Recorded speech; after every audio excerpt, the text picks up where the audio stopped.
Hi, and welcome. You're listening to the X22 Report. My name is Dave, and this is episode 1278A, and today's date is May 12th, 2017, and the title of the episode is The Last Act of a Central Bank, Pillage the People and Leave Them Destitute. We are here.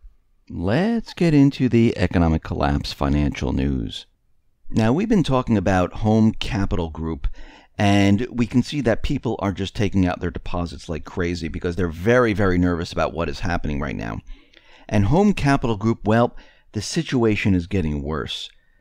Depositors now, they have withdrawn 94% of the funds in the past 6 weeks. Now, we need to remember that they had about like $2 billion or so going back to March. Now, they have 125 million. People are going to continually try to get out as much as they possibly can. This company right here is going down the tubes. And this is just the beginning. Do you think this is the only company that's having a problem like this? I mean, think about 2007 going into 2008, going into 2009. Was it just Bear Stearns? No. This is going to be a domino effect. It's going to hit many more companies. Think about when this housing bubble completely pops. It's going to be a complete disaster. Because remember, the whole housing market was pumped up into a gigantic housing bubble. Remember how they did it? Investment companies, hedge funds, they purchased thousands and thousands of houses. They held on to them. They bought them very inexpensive right after 2008 crisis. They held on to them, and they created this bubble because they were instructed from the Fed. The whole plan was to create the bubble, hold on to all these houses, buy them very inexpensive, sell them off later on. This is how bubbles work. And this is exactly what they're doing right now. Banks were told to hold on to the foreclosures. Do not put them on the market. Why? Because less houses on the market drives the prices up. And they needed to do this in certain cities. They couldn't do it through the whole country. This is why the whole country didn't really perform like these 20 cities. And now we're starting to see it all break down. But people are still out there, and according to Umich, they're still confident about what is happening. Even though there's reports coming out saying that retail stores, and just in the beginning of this year, 3,500 stores are going to be closing, projecting it out to the end of this year. We're going to have about 8,000 plus stores closing, 50 bankruptcies. The housing market, and I've been looking around all over the place, houses are on the market longer and longer and longer. And when people were asked the question, what do you think about homes and home buying? All of them are saying, are out there right now saying, this is a great time to sell a home. Yes, this is how it works. When the bubble is at the height, at the point where it can't go any higher, people believe, and this is done on purpose, that this is the time to sell the home and then purchase another home. And what they find out is that no one's coming around anymore, because by the time they start to sell, by the time they go out and they start doing things, we're heading down the other way. Traffic dries up, and this is exactly what we're seeing. Now, retail sales, just like we expected, well, they came in pretty darn bad. Retail sales miss across the board. Now, remember, we've been living in this illusion. What do I mean by illusion? Numbers are manipulated. At this point in time, everyone realizes that unemployment is manipulated. We discussed this many, many times before. We talked about retail sales. Now, when we look at the retail sales numbers, and we discussed how retail sales work, they're coming up with retail sales, they're up by 0.4%. They missed the expectations by 0.6%. Now, we know that all these stores are closing. I mean, I go to the mall, I can see like Payless, going out of business and things like that. We know the Sports Authority closed down. Remember how they work with the stores that are closing. Once the stores close, they don't just say, okay, we're done with the sales with this store. They project it out for many months into the year, so it doesn't hit the economy that bad, even though in reality, that store is not selling anymore. So when we look at these numbers, are they really true? Or is it a lot worse than what they are saying? We know it's a lot worse. I mean, think about it. 3,500 stores. We're going to hit 50 bankruptcies. JCPenney, Macy's, they're all saying that they have to close many more stores, which means more people are being laid off. We have been kept in an illusion, and the illusion is still here, but it's breaking apart. People are starting to realize, well, wait a minute, I'm going to the store. That's closed. This is closed. The anchor store is gone. What's going on here? How is this a recovery? Aren't we supposed to be expanding? And then, of course, the corporate media, well, it's all going to online sales. Yeah, that's 8.63% of total retail sales. I don't care if it goes up 30%. It's only 30% of the 8%. Who cares? But when we look at this, we can see what's up and what's down. Furniture and home furnishing stores, down negative 0.5%. Grocery stores, food and beverage stores, down negative 0.3%, down negative 0.4%. Clothing and clothing accessories, down negative 0.5%. General merchandising stores, down negative 0.5%.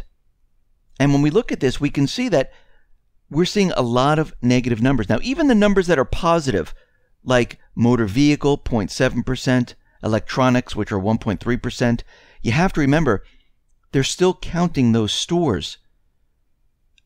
Even though they're out of business, even though a lot of stores have closed already, they didn't just cut them off. So we know these numbers are completely fake, phony, and false. Now, the Trump administration, Washington, and Beijing, they came up with a trade deal on beef, poultry, and gas. And many people are saying, yeah, who cares? They came up with a deal where the United States is going to be supplying China with U.S. beef for the first time since 2003. In return, the United States will welcome Chinese exports of cooked poultry. And I'm not too crazy about cooked poultry from China. Actually, I'm not that crazy about the food here in the United States either. A lot of GMO, a lot of chemicals in the foods, but that's for a whole different discussion. We also see that they agreed to begin exporting U.S. liquefied natural gas to China. And Beijing will also permit foreign financial services companies to provide credit rating services in China. Now, this is very important because we need to go back a little bit in time here to one of the reports that I did that I said that the United States is preparing for after the collapse. This is part of it, where we need to establish trade. And something very, very important came out of this. And of course, the corporate media, they didn't pick up on it. They're too busy, oh, that's right, with the nonsense of Comey. And Trump is keeping them very, very busy with that. The Department of Commerce said that Washington had also agreed to recognize the important, now get this, China's Belt and Road Initiative, the Silk Road trading routes between the East and the West. Remember what I talked about, where the Trump administration behind the scenes, behind plan, the secret plan, behind the plan. This is why China was dealing with North Korea. This is why Duterte was involved. This is about joining Silk Road. This is about having trade when the system comes down. And here we have it right now. So we can see that things are being put into place. Now, we know that this economy is actually getting worse and worse as time goes on. And we know that one of the tools that Trump has, and people are writing in all different tools that he has, well, he needs to blow the bubbles up. He needs to keep everything going the way it is, but actually accelerate the process. So Steve Mnuchin, most likely he'll be removed also, like McMaster's, Mnuchin. All these people were put in place for a particular reason. And later on, he will get rid of these individuals. Now, Steve Mnuchin, he's going to be reviewing the Volcker rule, which is seen as restraining liquidity in the financial market and hampering business investment. The rule prohibits bank capital use for risky trading activities in order to protect bank customers and their money. Now remember, lifting the restrictions would allow for intensified trading activity on Wall Street. Yes, Mnuchin, Goldman Sachs, yes, he's part of the whole banking system. And this will allow banks to improve their balance sheets amid the current cooling in the consumer credit segment. Now, deregulating the commercial lender trading activity would also render the U.S. financial system riskier and make it more volatile for the depositors. And we know that some banks could face capitalization challenges as a result. He wants this to happen. Trump wants this. And everyone goes, well, what about my funds in the bank? Oh my God, the deposits are going to be at risk at this point in time. Well, remember, you're not going to have the currency in the bank. Trump already knows this. He doesn't care about this. He wants them to do all of this. He wants the system to come down. And we can see right now that the Volcker rule prevents big banks, which work with the FDIC, from making large-scale trade transactions, which might entail significant losses and breach their capitalization. This is what he wants. This is all part of the plan. We know that the Fed, they're looking to raise the interest rates. And we can see Fed Evans right now. He's out there saying that, yes, we're going to be raising the rates. He actually said, I think the U.S. economy has sound fundamentals right now, so it's difficult to come up with many downside risks that we see right now. And he also said, I think the global environment is much more sound now than it's ever been. I mean, how ridiculous is this? This is really unbelievable, but they're playing it up because their mission is to bring down the system right now, but to blame it on someone else. Trump's mission right now is to blow up the bubbles, let the bankers do what they do best, and bring down the system. He needs it accelerated at this point. Now, the last act of a central bank is to pillage the entire population and leave them poor, leave them in a state where they can't operate, just like in 2008, where people were living in caves under bridges, living in their homes with no electric.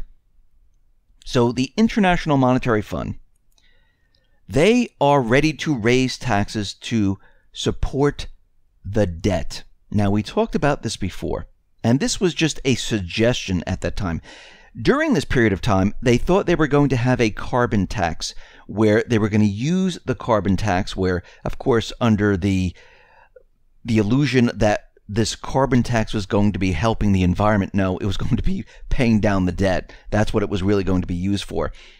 So instead of the carbon tax, because that's going nowhere right now, they said, okay, remember when we talked about the 10% tax on all money in the banks, all the deposits in the banks throughout Europe? Well, we need to do that now. And what they want to do is exactly what Italy has done years ago. Italy simply imposed a tax on money in one's account. This was called a capital levy. This was a one-time charge as an exceptional measure to restore the sustainability of the debt. The IMF right now is suggesting that measure be invoked to help the coming sovereign debt crisis. They've already calculated how much the measure would cost every Eurozone citizen. The amount of the tax would have to bring the European sovereign debt back to the pre-crisis level before 2008. So right now they're looking at a 10% tax on those people's bank accounts. And they want to do this as quickly as possible. What we're seeing is the end game here, people. We already have JP Morgan Chase out there saying, listen, we're going to have a drain on deposits come the end of this year. The IMF is looking to put a 10% tax. They're not waiting. They're not suggesting this. They're already putting this plan in motion. They've already calculated how much each person's going to give. They already know how much everyone has in their account. They already know what the banks need to do, because all they're going to do is siphon it out of the banks. Click of a button, boom, it's gone. 10%. So we can see that the central banks right now, The end game is to siphon off as much as they possibly can, to take as much as they possibly can. And this is what they're doing right now. This is what always happens when the system comes down. Because they're hoping to bring the system down. Thinking about it, they can siphon all this all this money out of the accounts. They can bring down their debt, crash the economy, basically take as much as they possibly can, the wealth of all these countries, and blame it on someone else, bring the economy back up. They just lowered their debt. People have less money. People are bankrupt. People, can't do anything right now. And this is how they're going to go forward. This is their crash scenario, where they're going to crash the system and keep their system running longer and longer and never let you out of what is happening right now. And it will get worse and worse for more and more people. Where we have the other type of crash, where we get rid of the system. We get rid of the deep state. We cut off the funding. We get rid of the central bank. And this is the battle that's going on right now. So no matter what, we're going to have a crash. It just depends on who's going to do the crash. And what this means is everyone needs to be ready. Everyone needs to be prepared. Everyone needs to have everything ready to go, no matter how this turns out. Listen, everyone, thanks a lot for listening. Be well, be safe, and especially be prepared. Thanks a lot.